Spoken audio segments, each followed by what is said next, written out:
In digital Marathi, जनतेच्या हक्काचं व्यासपीठ।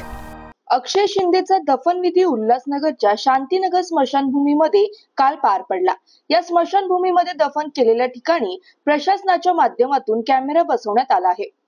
काल मोठ्या प्रमाणात स्थानिक राजकीय नेत्यांनी आणि नागरिकांनी या दफनविधीला विरोध केला होता।